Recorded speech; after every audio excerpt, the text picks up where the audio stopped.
SUNY Brockport President Heidi McPherson announced Tuesday that the college has hired a new Chief Diversity Officer. This comes over a year after the controversial firing of Dr. Cephas Archie. The new Chief Diversity Officer, Ms. Demita Davis, comes from Boston College, where she worked in the Office of Institutional Diversity for the past 7 years. Before working at Boston College, she was the Director of Multicultural Programs at Emmanuel College. She was responsible for the development and diversity education programs and initiatives. Davis has her bachelor's and master's degrees in Human Development and Family Studies from the University of Rhode Island. She said in a statement Tuesday, "I want to thank Dr. McPherson, Dr. Acker, and all the members of the search committee for affording me the opportunity to serve the Brockport community in supporting, fostering, and guiding our efforts in becoming a more equitable, diverse, and inclusive institution." Davis will take part in an 8-week equity, diversity, and inclusion training starting this Friday. She will officially begin her work this summer. This is News for Brockport. I'm Tyler West. 2 Rochester teens are now charged with murder after police say they intentionally lit a man on fire in his Lyle Ave apartment last Friday. 16-year-old Xavier Perry and 14-year-old Adriel Riley Jr. allegedly sprayed the man with a flammable liquid and set him on fire while he sat in his chair. Police have identified the victim as 53-year-old Stephen Amenhauser. He was taken to URMC and treated at the Kessler Burn and Trauma Center, with burns covering 70% of his body.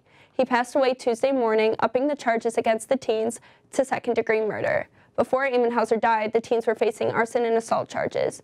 Due to the Raise the Age legislation, the 16-year-old will be prosecuted as an adolescent offender in the youth part of the Superior Court, and the 14-year-old as a juvenile offender in youth court. The teens will not be transferred to family court. This is a developing story. Stick with Talon TV for more updates. I'm Maddie Scott with Talon Television. Good day, SUNY Brockport. Welcome to the news you can trust at News for Brockport. Governor Cuomo has recently been confronted by allegations of sexual assault. Currently, a confirmed 7 cases have been filed against the governor. The most recent allegation comes from investigative reporter Jessica Bakeman, who states that the governor intentionally touched her in a way that made her feel uncomfortable. Bakeman wrote, "It's not that Cuomo spares men in his orbit from his trademark bullying and demeaning behavior, but the way he bullies and demeans women is different." As of last Thursday, the New York Assembly has officially filed an impeachment investigation into Cuomo's actions. 16 of the 19 House Democrats are calling for Cuomo's resignation. The governor has denied all allegations and believes those calling for his resignation are reckless. Cuomo says, "Politicians who don't know a single fact but yet form a conclusion and opinion are, in my opinion, reckless and dangerous." We will be back to discuss any developments in the investigation. In the meantime, this has been your weekly News Minute.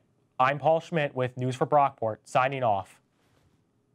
The NCAA D1 March Madness teams were chosen this past Sunday on Selection Sunday. 68 teams were selected to compete in the basketball tournament.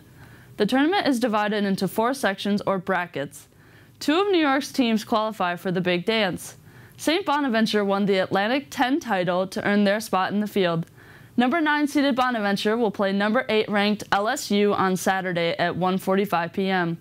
Number 11 ranked Syracuse will play number 6 seeded San Diego State on Friday night at 9:40.